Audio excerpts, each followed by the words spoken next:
De retour dans Totalement Foot, bienvenue à vous. Si vous nous rejoignez, on accueille notre invité Arnaud Cormier. Bonjour Arnaud Cormier. Bonsoir Antoine.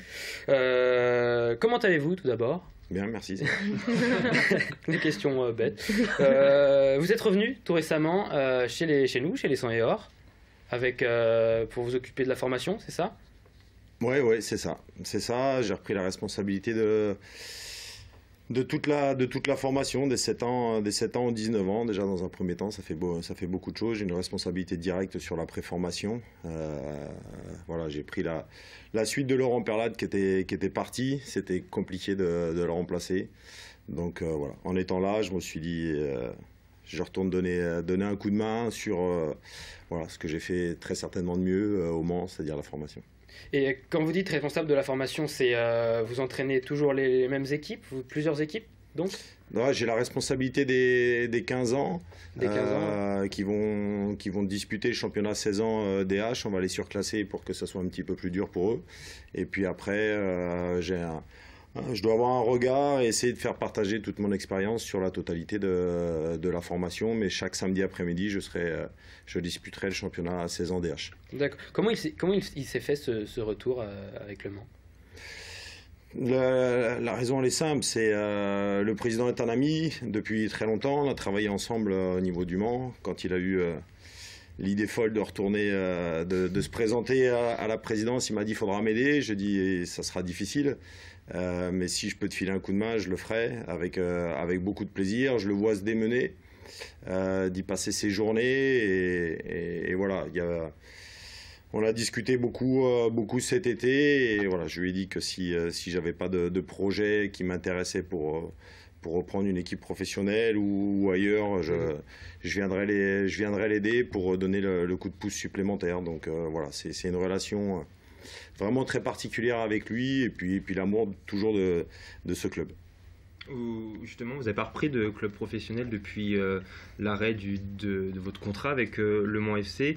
Il n'y avait pas d'entraîneur qui était présent lors de l'été avec le départ d'Alexandre Clément. Est-ce qu'il y a eu des discussions pour que vous reveniez justement à ce poste d'entraîneur? Dès qu'il y a eu un intersaison et puis que j'étais là, voilà, toutes les discussions allaient, je recevais beaucoup de messages. C'était pas une volonté de ma part, voilà, de reprendre. Je pense que l'amalgame aura été trop rapide. Je pense qu'il est nécessaire de tourner la page. Beaucoup de personnes ne l'ont pas encore fait. Je pense que c'est un des problèmes du club aujourd'hui. Il n'a pas fait le deuil du professionnalisme encore. Donc voilà, je pense que c'était pas une bonne idée, ni pour moi, ni pour Le Mans, de revenir entraîner l'équipe première. Pas pour le moment. Non, et puis voilà, je pense que si je reprends une équipe professionnelle, enfin Le Mans n'est pas en professionnel, mais si je prends une équipe première, je souhaite que ce soit ailleurs qu'au Mans. Vous avez été entraîneur donc de Ligue 1, le plus jeune il me semble, à cette époque-là, quand vous étiez encore entraîneur de Ligue 1. Quel souvenir gardez-vous de cette expérience? Ouais, déjà le club était rentré dans une période difficile, avait vendu beaucoup de joueurs, c'était beaucoup fragilisé sur le plan sportif. Bon voilà, ce que je retiens c'est ce côté, cette adrénaline que vous avez le week-end. J'étais longtemps adjoint, on vit la Ligue 1, on vit la Ligue 2, mais le rôle de numéro 1, tant qu'on ne l'a pas fait, on ne sait pas ce que c'est réellement. Et toute cette pression qui va autour des matchs, donc c'est quelque chose de très formateur, de très enrichissant. Voilà, j'aurais préféré le vivre à une période où Le Mans était un petit peu plus armé parce que c'était déjà un petit peu difficile à ce moment-là. Est-ce que vous pouvez nous décrire votre carrière? Parce que vous n'avez pas fait une carrière de joueur pro comme beaucoup d'entraîneurs de haut niveau le sont aujourd'hui. Comment vous êtes venu à ce poste et par quel chemin? Quel chemin vous avez emprunté pour arriver jusqu'à le coaching de l'équipe première? Bon, moi, j'ai découvert l'entraînement très, très jeune. J'étais à l'US du Mans. Mon père me déposait de bonne heure le mercredi après-midi. Je m'entraînais qu'à 17h30 le soir. Et puis un jour, il a fallu remplacer un éducateur. Miguel Rodriguez, qui était le responsable de l'époque, m'a donné une séance, m'a demandé de m'occuper des petits. Ça m'a plu. Je l'ai fait. J'ai eu envie de continuer à le faire. J'ai continué à jouer. J'aurais pu partir en centre de formation parce qu'il n'y en avait pas au Mans. Mais voilà, le choix de poursuivre mes études, de passer mes diplômes d'entraîneur parce que ça m'a plu, voilà, m'attirait plus que de tenter ma chance au niveau professionnel. Je connaissais mes qualités et mes faiblesses. Par contre, ce côté entraînement, participer à la construction du club, parce qu'à l'époque, il y avait tout à construire aussi, m'attirait plus dans ce rôle d'éducateur. On lance une petite vidéo en régie, si on peut nous la lancer. Voilà, on écoute. De la fin, grâce à cette réalisation de Michael Poté, à ce moment-là, les Manceaux étaient quasiment en Ligue 1. Mais c'était sans compter sur la grinta des Bretons et la fragilité des hommes d'Arnaud Cormier qui vont encaisser 2 buts dans les derniers instants de la partie. Cette défaite est lourde de conséquences puisque le Mans FC tombe à la 4e place. Il ne reste qu'un match. Ce sera contre Nantes vendredi soir où il faudra impérativement gagner. Arnaud Cormier, vous voyez certainement où je veux en venir, et c'est aussi la question d'un internaute, Joe, en la personne de Joe. Donc, pensez-vous avoir une responsabilité dans cette défaite qu'on vient de voir et qui a été certainement une conséquence de la non-remontée en Ligue 1, y avez-vous des regrets sur ce match?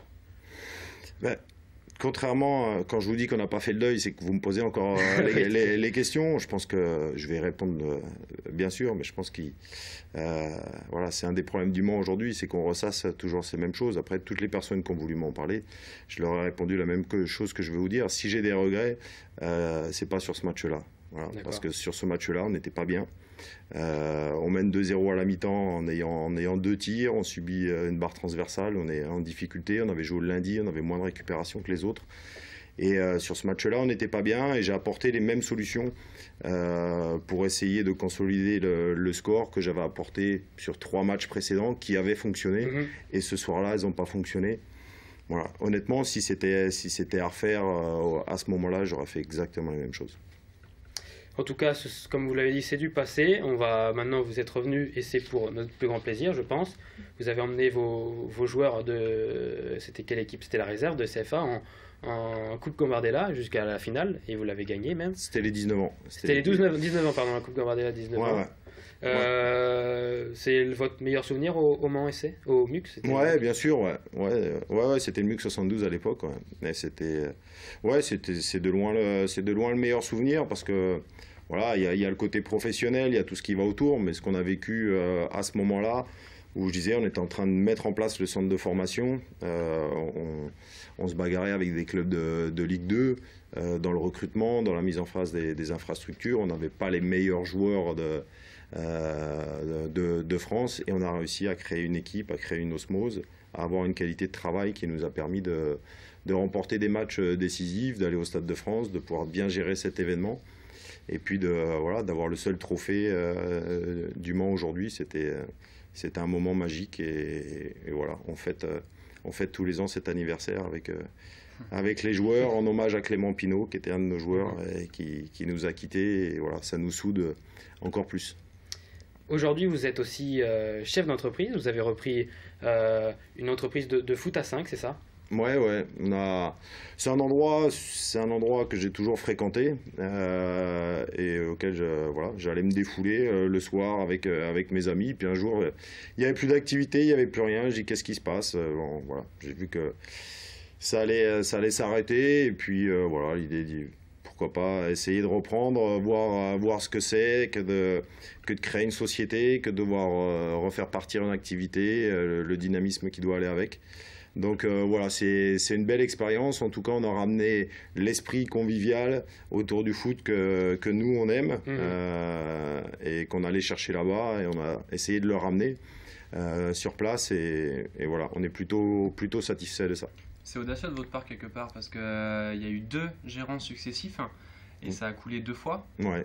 Qu'est-ce qui vous a donné envie d'aller dans ce projet-là sans crainte? Ouais, des craintes, il y en a toujours parce que, mais bon, à côté d'un match de foot, c'est rien du tout, quoi. L'incertitude, elle est encore plus grande dans un match. Donc, non, c'était une volonté d'une nouvelle expérience, de vouloir mettre en place des choses, une philosophie, voilà, un esprit convivial. Voilà, on a essayé de comprendre pourquoi ça n'a pas marché avant, et essayer de travailler sur les dossiers que l'on pouvait faire. Et puis après, on y a mis l'énergie, le temps pour faire partir l'activité. Mais ouais, on a essayé quand même de faire le bilan de ce qui n'avait pas marché avant. On n'a pas été dans le mur non plus, quoi. Et on vous souhaite que ça marche. Arnaud Cormier, merci. Vous restez avec nous. C'est l'heure du quiz de la mort subite.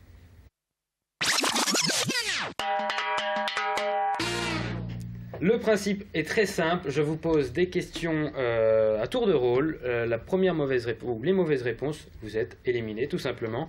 Et aujourd'hui, en l'honneur d'Arnaud Cormier, c'est un quiz spécial entraîneur. Première question pour vous, Maxime. Qui est l'entraîneur du PSG? Facile. Laurent Blanc. Laurent Blanc. Justine, quel entraîneur surnomme-t-on The Special One? Je laisse ma langue au chat. Non, vous ne connaissez pas? Mourinho. Mourinho.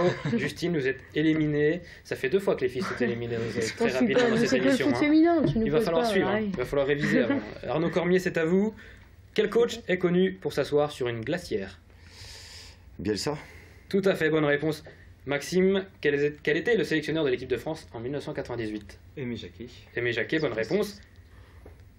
Corentin, pardon, Oui, c'est moi. qui a qualifié le transfert d'Anthony Martial de somme grotesque? Van Gaal. Tout à fait, c'est son entraîneur, c'est assez bizarre, mais c'est comme ça. Arnaud Cormier, quel entraîneur de Première Ligue était aussi consultant pour TF1 lors des matchs de l'équipe de France? Wenger. Tout à fait, c'est une bonne réponse. De la qualité dans ce quiz, hein, on remarque cette qualité. Maxime, qui est l'entraîneur du LOSC? Ah. Il a aussi Renard. Hervé Renard, très bonne réponse. Corentin qui a demandé sa compagne en mariage devant les caméras du monde entier et après avoir été éliminé du championnat d'Europe. Domenech. C'était Raymond Domenech qui est entraîneur du Real Madrid, Arnaud Cormier. Benitez. Oh là là là là, que de bonnes réponses. Quel entraîneur, Maxime, a développé un jeu de conservation de balles à l'entraînement dont l'objectif est d'aller de zone en zone? Johan Cruyff. Non, c'était Marcelo Lippi. Corentin, qui était l'entraîneur du MUC 72 entre 1997 et 2001. Maxime, vous êtes éliminé. Attention, Corentin. Thierry Goudet. Thierry Goudet, non. Peut-être que vous avez la réponse, Arnaud Cormier. Christian Gourcuff. Non plus. C'était Marc Westerlo. Pardon. Personne n'a gagné sur ce. Finalement. Je vais prévoir quand même un gagnant pour les prochains quiz. Hein. On va essayer ça sera mieux. C'est la fin de cette deuxième mi-temps. C'est l'heure du temps additionnel.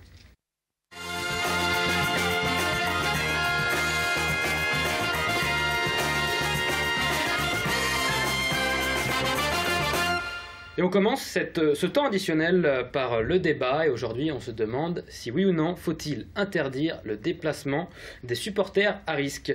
Alors pourquoi je vous dis ça? Parce que la semaine dernière les supporters de Bastia ont été interdits de déplacement à Marseille et ce week-end ce sont les supporters niçois qui se sont vus interdire, je cite, la circulation, le stationnement sur la voie publique et d'accès au stade Armand Césari pour toute personne se prévalant de la qualité de supporter de l'OGC Nice ou se comportant comme tel. Ça devient une habitude, cette interdiction de supporters. Alors faut-il, oui ou non, interdire le déplacement des supporters à risque? Vous avez vos tablettes sur la table, vous me dites ce que vous en pensez, oui ou non, ou si vous dites oui et non, et vous nous expliquez pourquoi. Quant à vous, réagissez sur les réseaux sociaux avec le hashtag TotalementFoot. Maxime, oui, il faut les interdire. Pourquoi? C'est vrai que c'est dommage parce que, comme on dit souvent, ce ne sont pas tous les spectateurs qui sont comme ça. Tous les spectateurs, heureusement d'ailleurs, ne sont pas à risque. Après, c'est souvent les mêmes clubs qui reviennent. On parlait de Nice, on parlait de Bastia, un petit peu de Marseille. Alors après, est-ce qu'on s'acharne sur ces clubs-là? Bon, il n'y a pas de fumée sans feu non plus, hein. Sans doute qu'il y a aussi des problèmes. Mais après, il y a certains clubs où il n'y a jamais eu d'interdiction de stade, jamais eu de huis clos. Je pense, c'est peut-être qu'Arnaud Cormier ne va pas me contredire, comment il n'y a jamais eu ce type d'incident, il n'y a jamais eu ce type de sanctions. Donc oui, il faut les interdire bien évidemment s'ils sont virulents. Après, c'est dommage pour les autres supporters qui, eux, encouragent leur équipe et c'est bien dommage. Justine, oui et non? Oui, j'ai dit oui et non parce que déjà, déceler les supporters à risque, ils sont pas tous, faut pas mettre tout le monde dans le même sac. Tout à fait, ouais. Ensuite, avoir des supporters au bord du terrain, c'est quand même très important pour les joueurs. Je pense que c'est une source de motivation, étant joueur, je le sais. Et c'est vrai que je pense mettre tout le monde dans le sac, c'est pas une bonne chose. Et il y a des bons, il y a des mauvais supporters. Et je sais pas comment vous faites pour voir les mauvais et les bons, en fait. Arnaud Cormier, oui. Oui, j'ai mis oui pour ceux à risque. Voilà, la difficulté, je rejoins ce qui vient d'être dit, c'est de savoir qui sont ceux à risque. Mais voilà, je pense qu'il y a eu ce genre de choses en Angleterre il y a quelques temps. Ils ont fait le ménage dans leur stade. Aujourd'hui, leurs stades sont pleins de familles, plein d'enfants. Et si on passait par là, c'est malheureux, mais voilà, je pense que l'image du football, la bonne image que l'on veut renvoyer, pour ça, c'est nécessaire. Corentin, il me semble que vous aviez un coup de cœur ou coup de gueule. Un coup de cœur, exactement, pour Yoann Pelé qui a signé à Marseille cet été. Par contre, il va avoir un problème là-bas. À votre avis, qu'est-ce que ça va être? Un problème? Un Mandanda. problème. Mandanda, évidemment, Mandanda. Non, ça sera le pastis. C'est Désolé pour lui. limite. Non, c'est limite. On adore Yoann Pelé pour tout ce qu'il a fait pour Le Mans. C'est Ah, un rouge, rouge. carrément. Vous sortez. Allez, vous sortez. Allez, hop. Moi, je veux pas entendre ce genre de blague assez limite, je trouve, sur un plateau de télévision. Non, monsieur. Non, monsieur. C'est la fin de cette émission. Merci à vous de l'avoir suivi. Merci à toute l'équipe. Merci aux chroniqueurs. Merci à Corentin qui est parti. Merci à vous, Arnaud Cormier, d'être venu et d'avoir accepté notre invitation. Merci à toute l'équipe d'LMTV d'avoir préparé et réalisé cette émission. Et merci à vous, chers téléspectateurs. Continuez de nous envoyer vos vidéos pour la chronique de Corentin qui n'est plus là. Et continuez de réagir sur les réseaux sociaux avec le hashtag Totalement-foot. Un petit j'aime aussi sur la page Facebook pour gagner quoi? Pour gagner les places pour France-Roumanie. Pour France-Roumanie, le match de l'équipe de France féminine le 22 septembre au MM Arena, c'est ça. Merci, bonne semaine, bonne soirée, ciao.